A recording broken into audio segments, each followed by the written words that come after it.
C'est donc du curé d'Ars et de la mission qu'il sera ici question.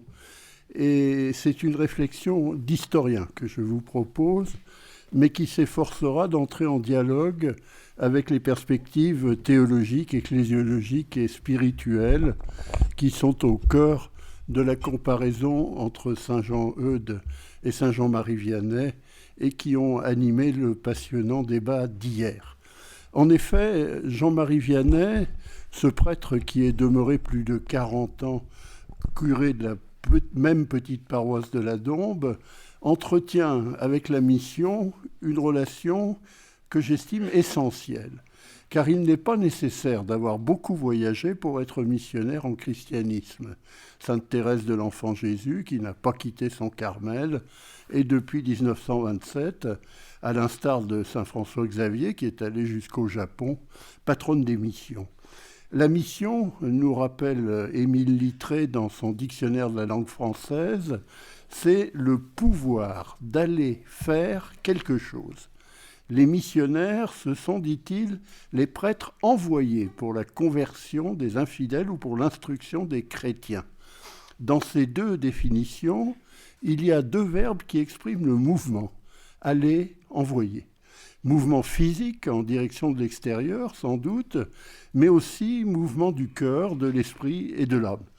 Le curé d'Ars n'a été missionnaire au sens propre, nous le verrons, c'est-à-dire qu'il n'est sorti de sa paroisse pour aller enseigner et convertir, qu'à de très rares occasions et à un moment très précis de son existence, entre 1823 et 1830. Mais la mission l'a habité tout au long de sa vie, et c'est sur ce point que je voudrais ici insister, en 3 temps comme de juste. D'abord pendant son enfance, car l'influence des missionnaires clandestins de la Révolution a été considérable sur lui. Ensuite à l'âge d'homme, lorsqu'il participe aux missions de la Restauration. Et enfin, dans ce qui sera la vocation de sa vie de saint, son existence de missionnaire immobile à Ars. J'aimerais d'abord vous introduire dans une ecclésiologie de la mission en temps de Révolution, car Jean-Marie Vianney est un enfant de la Révolution française, et à ce titre, c'est un enfant de la mission. Il a, je vous le rappelle, 3 ans en 1789, 8 ans lorsque s'achève la Terreur, 13 ans lors du coup d'État du général Bonaparte. Toute sa jeunesse a retenti de la fureur des événements politiques et du fracas des armes. Et c'est dans ce tumulte qu'a grandi sa vocation sacerdotale. L'événement majeur de sa jeunesse, c'est sans doute sa première communion. Elle se faisait alors entre 12 et 14 ans, avant d'entrer pleinement dans le travail des champs. Il en parle souvent, il l'évoque avec émotion et gratitude. Le petit berger de Dardilly, après avoir été préparé par les Sœurs de Saint-Charles, l'accomplit clandestinement en l'an 7, au temps des fenaisons, nous dit-on, c'est-à-dire dans l'été 1799, à l'âge de 13 ans, dans une paroisse voisine de la sienne, Écully, aux portes de Lyon, parmi 16 autres enfants. Sa sœur Marguerite dit, lors du procès, « Je me rappelle très bien quand mon frère fit sa première communion. J'y assistais moi-même. Ce fut dans une chambre de la maison du comte Pingeon d'Écully. Il était dans cette paroisse depuis près d'1 année chez notre tante Imbert. Il fit sa première communion des mains de monsieur l'abbé Grosbeau. Mon frère était si content qu'il ne voulait pas sortir de la chambre où il avait eu le bonheur de faire sa première communion. Et son premier vicaire, Antoine Raymond, précise « On avait eu soin de le conduire devant sa fenêtre une énorme charrette de foin afin d'écarter tout soupçon des agents trop actifs de la République. Oh, quel beau jour, nous répétait-il souvent. Ce que confirme Catherine Lassagne dans ses précieux mémoires, je me rappelle, disait-il, le curé d'Ars, qu'on déchargeait du foin dans la rue pendant la cérémonie de la première communion. On sent, écrira son premier biographe, Alfred Monin, je ne sais quel parfum de catacombe. C'est dans cette première communion clandestine, devant l'exemple de ces prêtres missionnaires, que se décide sa vocation. Alfred Monin, toujours, le dit nettement lors du procès. Je crois que c'est à l'époque de sa première communion qu'il sentit naître en lui les premières aspirations à l'état ecclésiastique. La précieuse connaissance qu'il fit de M. Ballet, religieux génovéfin qui évangélisait le pays pendant la Terreur, fortifia ses dispositions. « Si j'étais prêtre un jour, disait-il, comme il me l'a répété depuis, je voudrais gagner bien des hommes au bon Dieu. » Le prêtre qui célèbre la cérémonie s'appelle Claude-Joseph Grosbeau. C'est déjà lui qui l'avait confessé pour la première fois. Né en Bresse, ancien vicaire de Sainte-Croix de Lyon, réfractaire, émigré à Bologne, il est rentré à Lyon dès l'an 3 pour rejoindre le ministère clandestin. À ses côtés, dans la mission d'Écully, on relève les noms de 2 prêtres. D'abord Augustin Chailloux, sulpicien, ancien professeur de philosophie au Grand Séminaire de Saint-Irénée, engagé dans le combat contre le jansénisme et contre la constitution civile du clergé. Et puis surtout Charles Ballet, génovéfin, c'est-à-dire chanoine régulier de Sainte-Geneviève, un ordre à la fois savant et austère, connu par son rigorisme, parfois teinté de jansénisme. Il a quitté sa cure près de Blois pour ne pas reconnaître l'autorité du nouvel évêque, qui n'est autre que l'abbé Grégoire. Et il est venu se mettre au service de l'église de Lyon, où il est né. Son propre frère, dont Étienne Ballet, chartreux, a été guillotiné sur la place des terreaux. Il sera, comme vous le savez tous, le maître spirituel, le modèle, l'ami selon le cœur du futur curé d'Ars. Enfin, notons que M. Grosbeau est très proche de Joseph Courbon, dont il a été le vicaire puis le compagnon d'émigration, et que Joseph Courbon sera le maître d'œuvre de la reconstruction concordataire du diocèse de Lyon. C'est lui aussi qui permettra à Jean-Marie Vianney de faire un examen de théologie en français pour être ordonné prêtre. Et on sait que c'est sur l'intervention de M. Grosbeau, sans doute sollicité par M. Ballet. On sait aussi que c'est M. Courbon qui nommera M. Vianney vicaire chapelain à Ars. Ce groupe de prêtres missionnaires qui entoure M. Vianney nous renvoie à un moment de l'ecclésiologie au temps de la Révolution. Ils appartiennent tous, à l'exception de M. Courbon qui viendra rétablir la discipline de l'Église, au dispositif clandestin de la mission tel que l'a imaginé et mis en place dès l'hiver 1794, sous l'autorité de Monseigneur de Marboeuf, archevêque de Lyon en exil à Lübeck, un prêtre hors norme qui s'appelle Jacques Linsolas. Né à Lyon, dans la paroisse Saint-Nizier, ordonné à Saint-Irénée, prêtre habitué dans l'église Saint-Nizier, fondateur d'une société charitable des Demoiselles, tenté à la veille de la Révolution de partir en Indochine parmi les prêtres des missions étrangères, M. Linsolas s'oppose vigoureusement à l'église constitutionnelle. Il est nommé très tôt vicaire général de Monseigneur de Marboeuf et il met en place, au plus fort de la terreur, qui, je le rappelle, fait à Lyon près de 2000 morts, dont 130 prêtres, religieux et religieuses, guillotinés ou fusillés, une organisation missionnaire tout à fait originale qui structure le diocèse jusqu'au Concordat, c'est-à-dire jusqu'en 1802. Le principe en est simple. L'ancien diocèse de Lyon, qui comptait 853 paroisses, est divisé en 25 missions. À la tête de chaque mission est placé un chef de mission assisté d'un adjoint qui est en correspondance avec les grands vicaires ou ce qu'on appelle les vicaires forains, représentants de l'archevêque. Chaque missionnaire reçoit des pouvoirs portant sur quelques paroisses sans en devenir à proprement parler le curé. Les actes cultuels sont effectués dans des maisons particulières et non pas dans les églises qui ont été dévolues aux communes et qui ne sont pas réconciliées. Monseigneur de Marboeuf et M. Linsolas refusent en l'an 3, 1795, la possibilité offerte par le directoire, moyennant déclaration préalable, de célébrer dans les églises paroissiales. Ce qui fait que lors de la reprise de la persécution, au lendemain du coup d'État de Fructidor en 5, c'est-à-dire septembre 1797, ce sera sans conséquence sur le culte.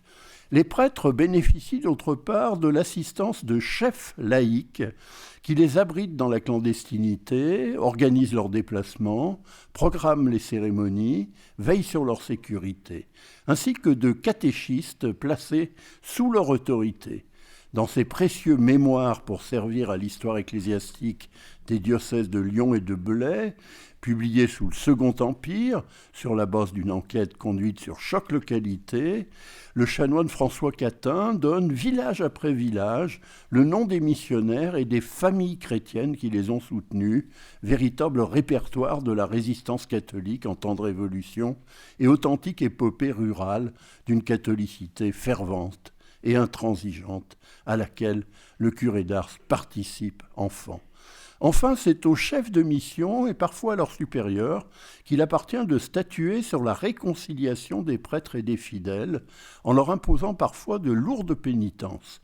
Monsieur Linsolos et ses collaborateurs se démontrent à cet égard d'une particulière sévérité par rapport aux diocèses voisins. Cette nouvelle organisation du culte, par temps de révolution, confère à quelques actes sacramentels, et en premier lieu à l'Eucharistie, une place absolument centrale dans la vie chrétienne. On doit, un peu paradoxalement, à l'historien de la Révolution dans les Pays de l'Ain, le républicain très anticlérical Charles Jarin, l'un des récits les plus émouvants d'une de ses premières communions clandestines. C'était à Lagnieu, dans la plaine de l'Ain, à la Pâque de l'année de la Terreur. Voici son récit, qui nous éclaire un peu sur le moment vécu par le curé d'Ars. Le 20 avril, jour de Pâques, avant l'aube, un prêtre, vêtu des bizarres modes d'alors, donnait la première communion à 3 enfants, dans une petite chambre basse, noire, nue, que je vois encore. J'ai été conduit là, à l'âge de 10 ans, par une de ces communiantes du premier floréal en 2. Le meuble de chêne vermoulu, le crucifix d'ivoire difforme, les flambeaux de cuivre jadis dorés, ayant servi au sacrifice, étaient là encore, et à la porte, le bénitier à 2 sous. Si j'ai jamais senti une émotion religieuse, c'est en m'agenouillant avec ma mère devant l'humble autel. Pour dépister les sans-culottes, et leur moitié plus farouche encore, le prêtre changeait de costume à chaque visite. Les chambriers changeaient de chambre.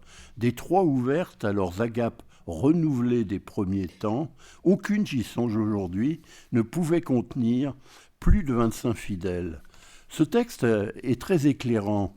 Il témoigne de la ferveur eucharistique des jeunes communiants, de la précarité du service sacerdotal, mais aussi de la restriction d'affluence. Les conditions de la mission viennent bouleverser les traditions paroissiales. Les conséquences ecclésiologiques de ce moment ne doivent pas être minorées.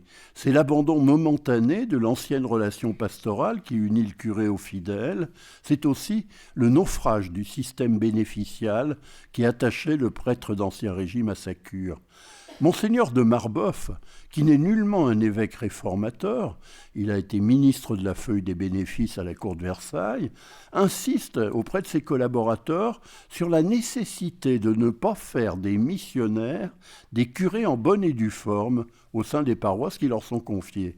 Dans son mandement de carême en date du 10 février 1796, l'archevêque de Lyon en exil, rappelle M. Linsolos, plaide que, je cite, « ce n'était pas le moment de reprendre le poste inamovible qu'on avait à l'époque de la Révolution, que les circonstances, quoique moins pénibles, n'étaient pas rassurantes, qu'il lui paraissait qu'on serait exposé à de nouvelles secousses et que la prudence exigeait qu'on prît tous les moyens pour que messieurs les curés fussent dans les missions jusqu'à temps opportun, qu'il leur demandait momentanément ce sacrifice pour leur sûreté personnelle et pour le bien de la religion. » Et le prélat précise plus avant ces raisons, je le cite encore.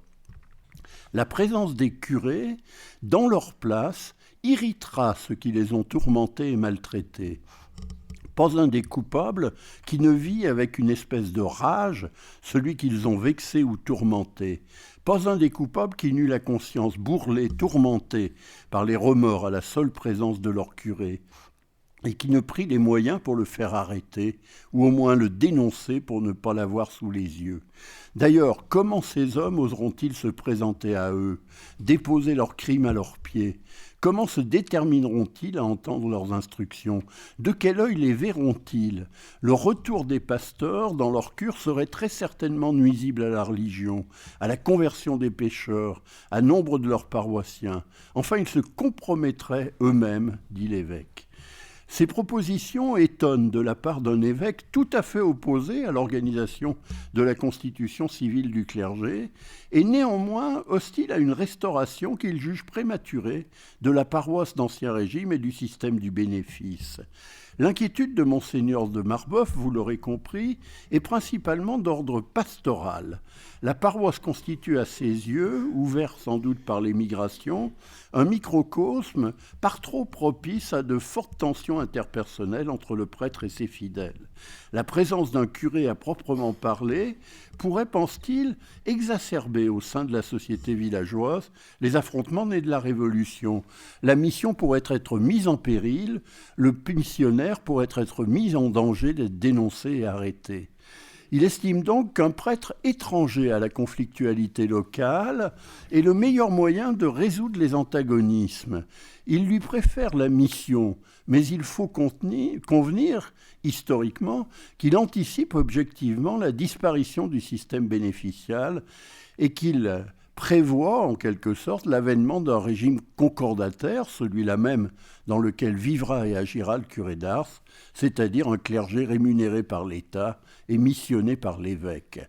Aussi, le primat de la mission sur l'organisation paroissiale n'ira-t-il pas sans de fortes résistances, notamment de la part de prêtres missionnaires qui souhaitent revenir le plus tôt qu'il sera possible à un lien renforcé avec les fidèles du territoire qui leur a été assigné. Se pose également, à ce moment, la question du rôle des laïcs dans les missions. Monseigneur de Marbeuf avait autorisé, dans une instruction en date du 15 février 1796, une forme de culte laïcal, l'expression est de l'époque, en édictant, je cite, que dans les paroisses où il n'y aurait pas ces jours-là un missionnaire, les fidèles se réuniront le matin et l'après-midi pour dire la prière du matin, réciter les litanies des saints ainsi que les prières et la messe. Or, un jeune prêtre qui avait 22 ans en 1789 et qui est l'organisateur des missions dans la partie du diocèse qui concerne le département de l'Ain, Claude Joseph Ruivet, qui est vicaire forain de Monseigneur de Marbeuf, s'insurge en 1798, au cœur de la seconde vague des persécutions, contre les modalités et les conséquences de ce culte laïcal. Je le cite, « Il se forme parmi nous une espèce de culte dont je commence à craindre les suites. Ces laïcs, jaloux de présider, de charmer par leur chant, semblent oublier la nécessité du ministère. J'ai déjà trouvé quelques-uns de ces chefs d'assemblée dans les églises à qui la tête a tourné. Ils veulent réformer, faire les curés. Le peuple s'accoutume à cet extérieur, à ces simulacres de culte. Il s'accoutume à se passer de mitre. Ses yeux sont satisfaits, il s'endort, trompé par l'apparence. On n'a plus la même ardeur pour s'approcher des sacrements dans les pays où il y a ces sortes d'assemblées. C'est bien assez que nous tolérions celles qui existent sans en créer de nouvelles. Monsieur Rivet va même plus loin encore. Il s'inquiète de la contamination possible de ces assemblées de simples fidèles par les cultes révolutionnaires. Il écrit par leur forme, ces réunions ressemblent aux cultes théophilanthropiques qui se propagent en ce moment. Et de conclure sans ménagement que ce culte laïcal, dit-il, ferait plus d'apostats que la privation des assemblées. Ces craintes sont sans doute exagérées. Ces messes blanches de l'âge révolutionnaire, comme on les appelle aussi messes aveugles ou messes de maîtres d'école, que l'on repère en plusieurs régions de France et qui sont animées par de pieux laïcs, parfois des notables, parfois des instituteurs, parfois des religieuses, n'anticipent guère sur nos modernes assemblées dominicales sans prêtre, les ADAP, sans prière eucharistique ni consécration, mises en place au lendemain du Concile Vatican II. L'historienne des messes blanches dans la Révolution, Madame Marie-Paul Biron, a relevé qu'à l'âge de la persécution révolutionnaire, Les messes blanches n'étaient pas une fin en soi, mais servaient de palliatif dans des circonstances d'exception, et que, je la cite encore, les catholiques pour qui les messes blanches ne furent qu'un pis-aller nécessaire, regrettèrent le prêtre plus qu'ils ne cherchèrent à le remplacer. En témoigne amplement, d'ailleurs, au lendemain du Concordat, l'empressement des fidèles à revenir à la structure paroissiale et à obtenir un prêtre au village. Il n'en demeure pas moins qu'à la faveur de la mission, le passage du sujet au citoyen, qui est la marque de la société post-révolutionnaire dans laquelle vivra le curé d'Ars, s'est traduit, il faut le constater, par une marge d'initiative religieuse accrue de la part des fidèles. Quel a été l'impact de la mission sur la formation sacerdotale du jeune Jean-Marie Vianney ?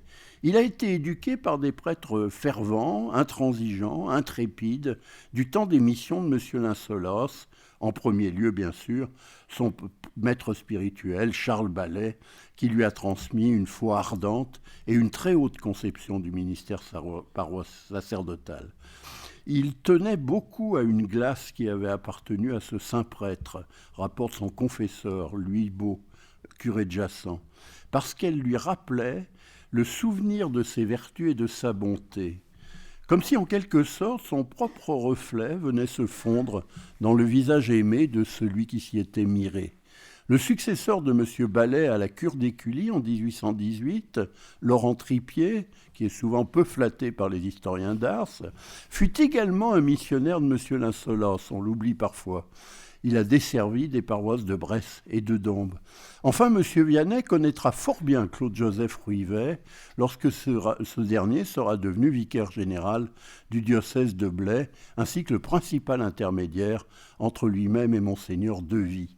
La mission a formé l'enfant, le chrétien, puis le prêtre. Son héritage, je crois, est fondamental. C'est la ferveur eucharistique et spirituelle, c'est une certaine radicalité dans l'exercice du ministère, c'est le sens de l'Église, le souci de la conversion des cœurs, le service des fidèles, l'écoute attentive de leurs besoins et de leurs demandes, dans la perspective du salut éternel de leurs âmes. Tout cela a contribué à maintenir le curé de campagne dans son inspiration première. J'en viens à mon second point, la place du curé d'Ars dans les missions de la Restauration. Elle ne dure qu'un moment.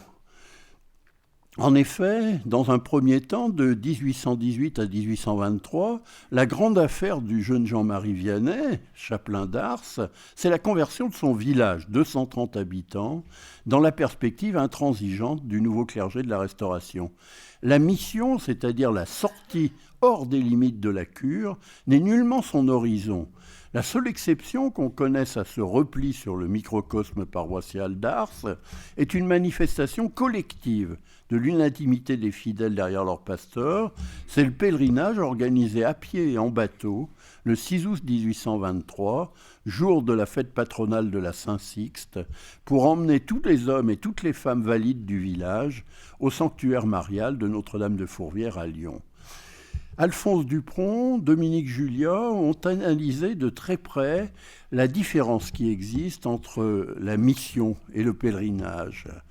Pour le fidèle, le pèlerinage le conduit à s'extraire de son espace familier pour se projeter sur les routes vers le sacré qui le transformera. La mission, au contraire, est reçue à domicile, comme un moment de rupture dans le cycle ordinaire du culte et des rites paroissiaux. Mais pour le prêtre, cette logique spatiale, s'inverse. Dans le pèlerinage, M. Vianney emmène sa paroisse en corps constitué, derrière ses belles bannières, dans la ferveur collective des cantiques et des processions. Dans la mission, au contraire, qui va bientôt s'ouvrir à lui, c'est lui qui s'extrait de sa cure et de sa paroisse pour aller seul sur les routes vers la ville ou le village où l'attendent les hommes. Les missions auxquelles participe M. Vianney se concentrent toutes entre l'hiver 1823 et l'été 1830. Il a entre 37 ans et 44 ans. Du 9 janvier au 21 février 1823, pendant 6 semaines, sauf le dimanche où il célèbre la messe à Ars, il prend part à la grande mission de Trévoux, la ville voisine, 3000 habitants. à l'invitation d'un prêtre, Jean-Marie Pasquier, curé de Trévoux, qui fut aussi un missionnaire de M. Linsolos. 3 ans plus tard, c'est le jubilé de l'année sainte 1825, étendu par le pape Léon XII à toute la catholicité. Les exercices du jubilé sont ouverts à l'automne 1826, ils durent jusqu'au printemps 1827. 3 ans plus tard, c'est encore un jubilé universel ordonné par son successeur, le pape Pie VIII, qui est proclamé dans le diocèse le 15 octobre 1829 et qui va durer aussi quelques mois. À cette occasion, plusieurs curés font appel à M. Vianney. On signale sa présence dans plusieurs paroisses autour d'Ars, Savigneux, Chanin, Montmerle, Saint-Bernard, Saint-Trivier, jusqu'à Limoux, aux portes de Villefranche, sur la rive droite de la Saône.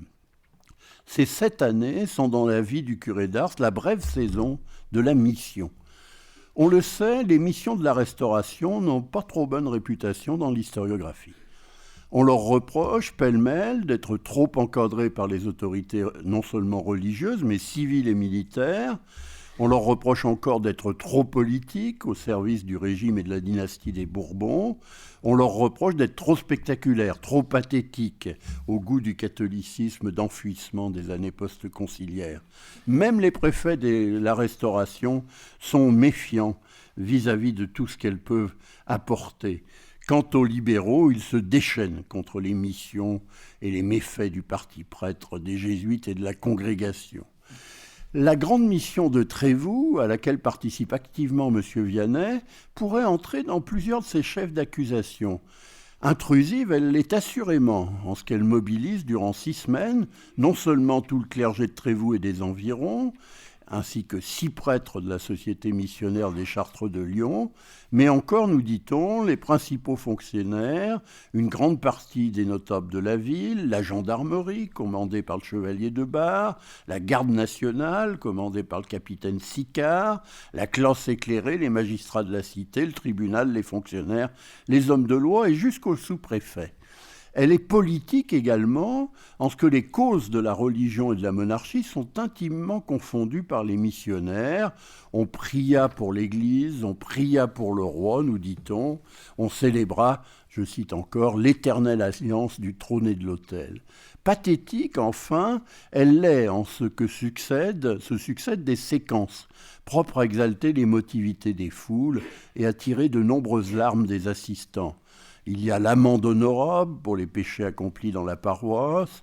Il y a la prière au cimetière pour les défunts et les hommes du purgatoire. Il y a le renouvellement des promesses du baptême. Il y a le rappel des grandes vérités de la religion.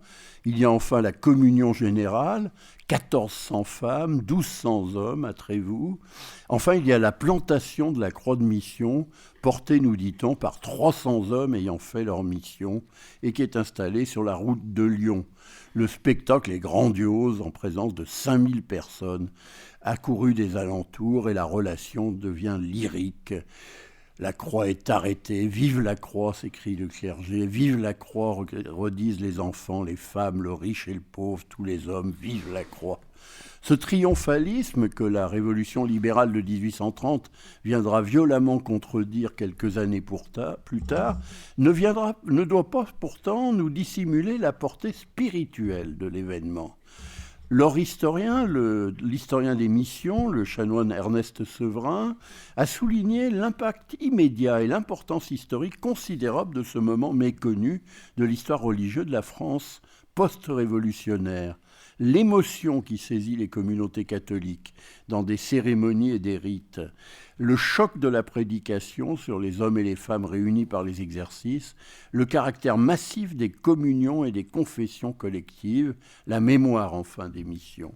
Et dans sa magistrale étude sur la grande mission de Besançon en 1825, le grand historien que fut Gaston Bordet, qui vient de disparaître, a renouvelé l'analyse de ces missions en l'ouvrant à toutes les richesses de l'anthropologie historique.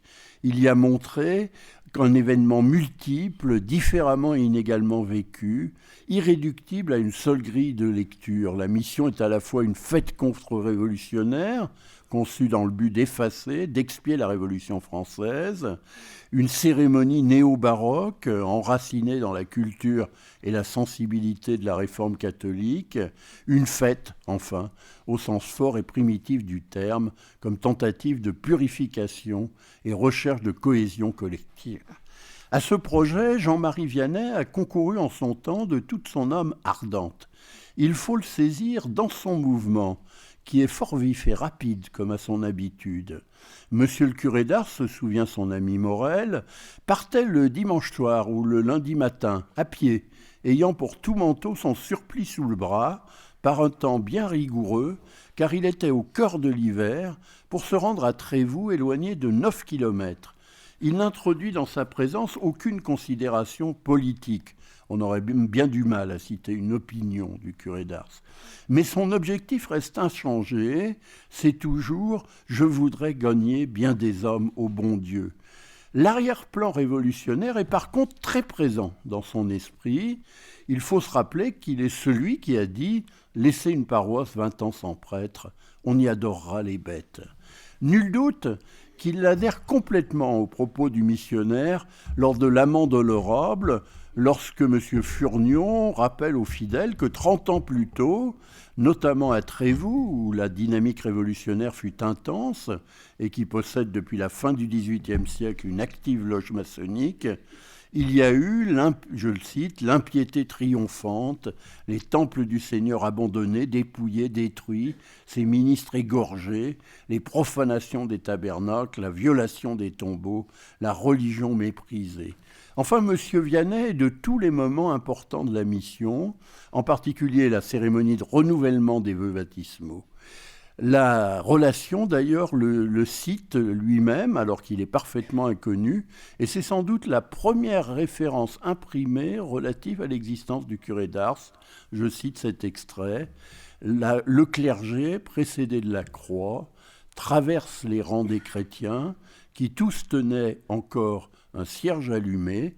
Le pieux curé d'Ars porte à la main le livre des saints évangiles, il le prend et le présente à chacun des pasteurs des hommes en disant avec simplicité et d'un son de voix qui n'appartient qu'à lui, voici l'évangile de notre Seigneur Jésus-Christ. On sait aussi qu'il est littéralement assailli par les pénitents. Catherine Lassagne écrit dans ses mémoires « Il ne demeura pas oisif ». Son confessionnal et sa chapelle étaient toujours remplis, au point qu'un jour, on emportait le confessionnal qui n'était pas solide. On m'emportait, disait-il, avec mon confessionnal. Monseigneur René Fouret, en consultant les registres de catholicité de Trévoux, a remarqué que 20% des régulations de mariage sont opérées par le seul monsieur Vianney. Il soupçonne aussi que parmi les pénitents réconciliés se trouve son prédécesseur de l'an 2, Étienne Saunier, qui avait abdiqué ses fonctions de curé et remis ses lettres de prêtrise avant de s'établir marchand à Ars. Les missions de la Restauration constituent, je crois, un moment capital dans l'existence de Jean-Marie Vianney, comme dans la jeunesse du pèlerinage d'Ars. C'est là que s'origine et se diffuse peu à peu cette fama sanctisatis, cette réputation de sainteté qui ne le quittera plus. C'est à la suite des missions que commencent à affluer quelques pénitents. On en compte quelques dizaines dès l'année 1828 ou 27. Sa pratique pénitentielle est toutefois très rigoureuse et d'ailleurs le sous-préfet de Trévoux s'en plaint puisqu'il met en cause les balles de la sous-préfecture. Il reste encore très rigoureux, très rigoriste.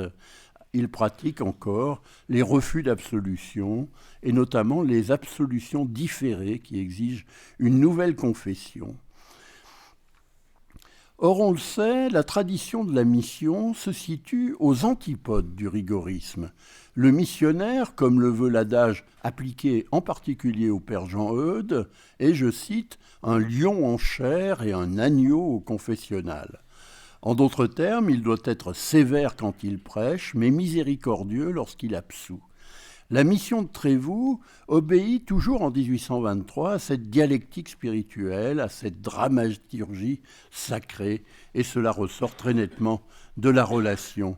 Qu'en est-il de M. Vianney, missionnaire dans les années 20 ?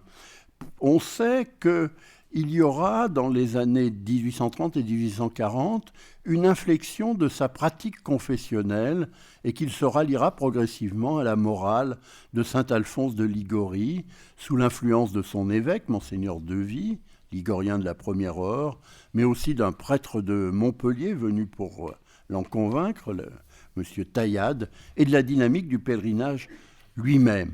Pour mieux comprendre son évolution, il me semble qu'on peut utiliser un texte un peu différent, qui est un texte issu de la correspondance de François Jacquemont. François Jacquemont, c'est l'ancien curé de Saint-Médard-en-Forêt, dans la Loire. C'est surtout le chef et la figure de proue du jansénisme tardif du XIXe siècle.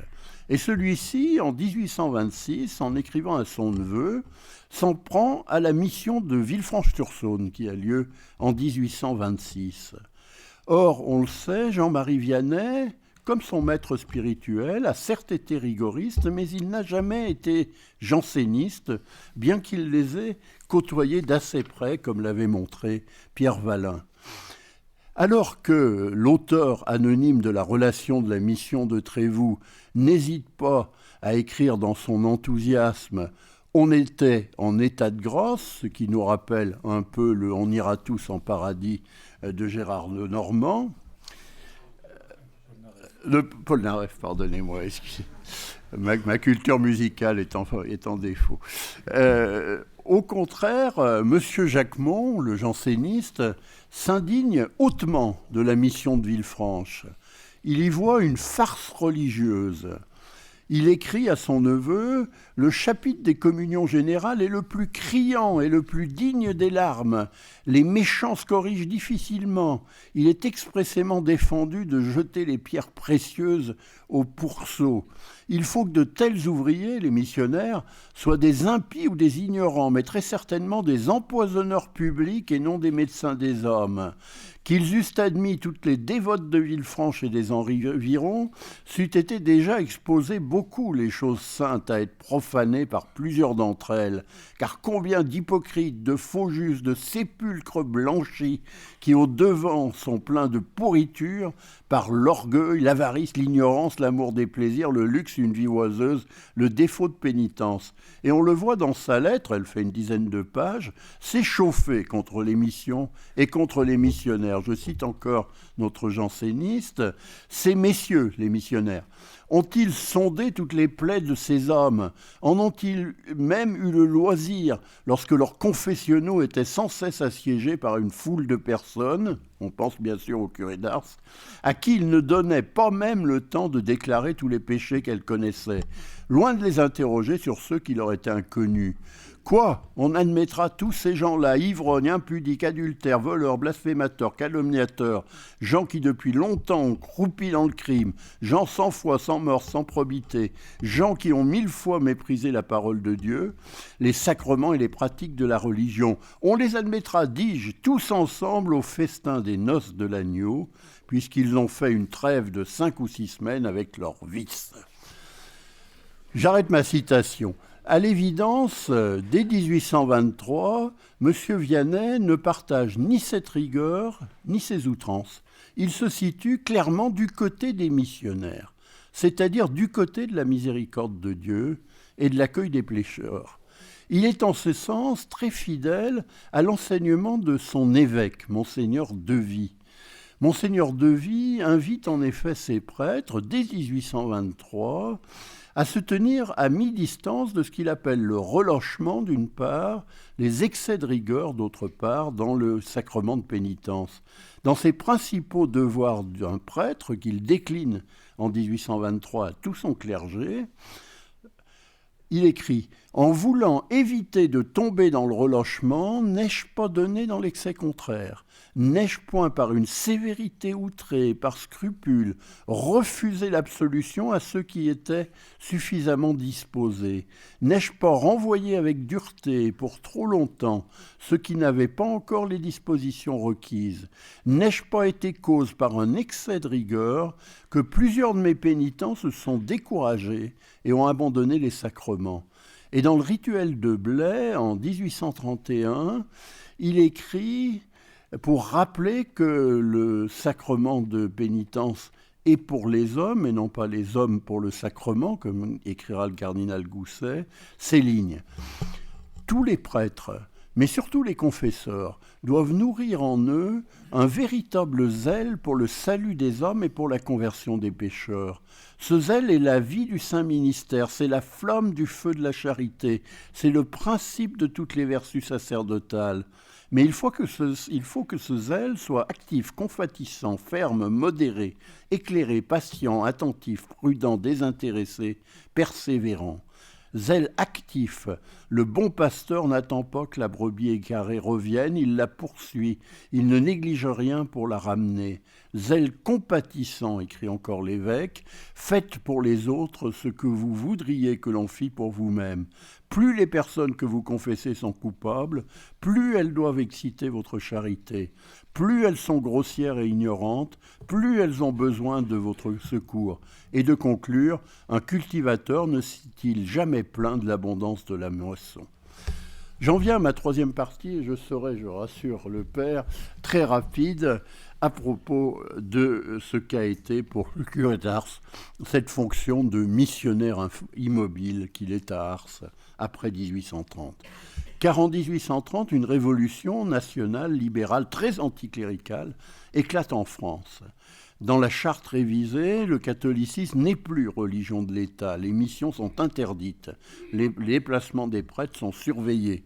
À Ars même, M. Vianney, on le rappelle trop peu souvent, a manqué d'être expulsé par le groupe des jeunes gens du village qui avaient été privés de bal et de cabaret. Il se renferme dans sa paroisse et n'en sortira, pour ainsi dire, plus. Dans les 30 dernières années de sa vie, le lien de M. Vianney avec la mission est distendu. Même s'il a la hantise de mourir curé, même s'il tente de s'établir dans des sanctuaires mariaux, comme Notre-Dame de Beaumont, au cœur de la Dombe d'Étang, ou Notre-Dame des Minimes, à Montmerle, il doit abandonner tous ses projets.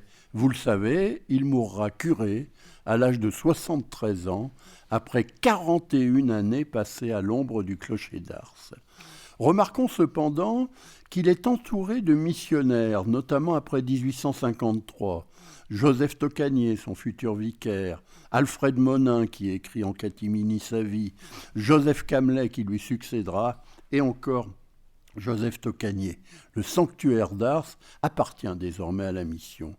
L'idée de la mission se maintient aussi à travers le financement des missions décennales. Je passerai assez rapidement car lors du récent colloque sur Monseigneur Devy, organisé par la Nouvelle Société Gorini, elles ont été étudiées remarquablement par le père Michel Jean Pillet, curé de Trévoux. Ces missions décennales, il s'agit de procurer à des paroisses, à des rythmes réguliers, un sursaut spirituel que représente la mission au village. Monsieur Vianney paraît ainsi concilier le souci du ministère paroissial avec le concours extraordinaire des missionnaires pour redynamiser la vie religieuse au village. Les deux premières ont lieu à Ars et Rérieux, près de Trévoux.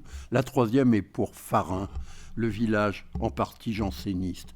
Au total, il a fondé 97 missions paroissiales, financées par les dons des fidèles. L'investissement est considérable, un capital de plus de 200 000 francs que la loi de séparation des églises et de l'État viendra confisquer au diocèse, parenthèse. Mais c'est sur un dernier point que je voudrais conclure, en renouant avec les réflexions qui ont ouvert cette intervention à propos des missionnaires, des missions révolutionnaires. Je voudrais soutenir que le pèlerinage d'Ars, dans sa spécificité historique, qui est la confession, s'est nourri de l'esprit de la mission et que le confesseur attaché à son confessionnal n'est rien d'autre qu'un missionnaire immobile. Il en va d'abord des masses chrétiennes. Le pèlerinage d'Ars s'est développé d'une manière extraordinaire à partir d'un village minuscule, mal équipé, mal relié, impropre à accueillir des foules d'hommes et de femmes. Il y a déjà 30 000 pèlerins par an dans les années 1830, 60 000 sans doute et peut-être davantage dans les années 1850. Ars, devant la Salette et avant Lourdes, est le plus important pèlerinage de France au milieu du XIXe siècle. C'est un pèlerinage à pied, à cheval, en chariot, en diligence, doté d'un hébergement précaire, de structures d'accueil balbutiantes. Un pèlerinage de transition entre l'Ancien Régime et le train et l'hôtel de Lourdes. Ce sont désormais les pénitents qui vont au confesseur et non plus l'inverse. L'affirmation de l'initiative des fidèles, qui se dessinait par temps de révolution, a continué à croître. Mais l'accueil indifférencié des personnes, l'écoute de leurs besoins et de leurs requêtes, la variété infinie de leurs demandes, la hantise de la réconciliation et du salut, tout cela rapproche la confession de la mission. Il en va en second lieu du rôle du prêtre. Durant ces années, on le sait, le curé d'Ars a été en but à l'hostilité, aux contradictions, parfois aux insultes de ses confrères. Il en a beaucoup souffert. Au corps du conflit, il y a encore la confession. Volens nolens, M. Vianney rompt avec une règle presque intangible qui remonte au 4e concile du Latran, 1215, et qui oblige le pénitent à se confesser à son propre curé, proprio sacerdoti. Les prêtres du voisinage d'Ars, il faut le reconnaître, sont fondés à se plaindre. Et s'ils le font parfois avec outrance, le droit canon et les usages sacerdotaux les justifient. La confession à un autre prêtre, c'est l'exception de la mission, c'est le privilège du pèlerinage, c'est-à-dire de l'irruption de l'extraordinaire dans la vie chrétienne. À ce seul titre, M. Vianney, ce prêtre exemplaire, patron de tous les curés de France et de l'univers, est un moderne. Il bouscule la tradition sacerdotale, il participe objectivement de l'évolution des normes ecclésiastiques et de l'éclatement partiel du cadre paroissial au bénéfice de la liberté des fidèles et des affinités spirituelles qui sont les leurs. Il en va enfin du statut du confesseur et du rôle de la confession dans l'évangélisation des fidèles. Si M. Vianney accueille avec générosité tous ceux et toutes celles qui s'adressent à lui, s'il sacrifie l'essentiel de son temps, et l'on peut dire l'essentiel de sa vie à leur écoute, s'il passe 12 à 15 heures par jour dans la pénombre d'un confessionnal, s'il n'est pas découragé par la multiplicité des requêtes et l'hétérogénéité des demandes, s'il fait surtout évoluer son rigorisme initial vers une approche plus miséricordieuse de chacun de ses pénitents, c'est que, encore et toujours, il voudrait gagner bien des hommes au bon Dieu. C'est qu'il a pris conscience, dans un catholicisme où la confession constitue encore la condition requise à l'accès à l'Eucharistie, de la nécessité d'accueillir tous les pécheurs qui s'adressent à lui et de n'en rebuter aucun. Sa défense et son excuse, c'est, je crois, le mouvement qui a conduit le pénitent jusqu'à Ars. Le frère Athanase déclare au procès « Il me disait un jour, on me reproche de n'être pas assez sévère pour les pénitences que je donne au confessionnal, d'absoudre trop facilement les pénitents. Mais vraiment, puis-je être sévère pour des gens qui viennent de si loin, qui font tant de sacrifices, qui souvent sont obligés de se cacher pour venir ?» Le mouvement s'est inversé de sens, mais il demeure l'essence même de la mission. Et c'est bien la mission, je crois, qui donne sens à l'immobilité du saint vivant. Et je terminerai par une citation de Catherine Lassagne, la confidente du curé d'Ars, toujours si précise, si intelligente, si fine dans ses notations, et qui nous restitue aussi le parler paysan du curé d'Ars. Je lui disais quelquefois: Monsieur le curé, les autres missionnaires courent après les pécheurs, même jusque dans les pays étrangers. Mais vous, les pécheurs, vous courent après. Il répondait: c'est bien quasi vrai.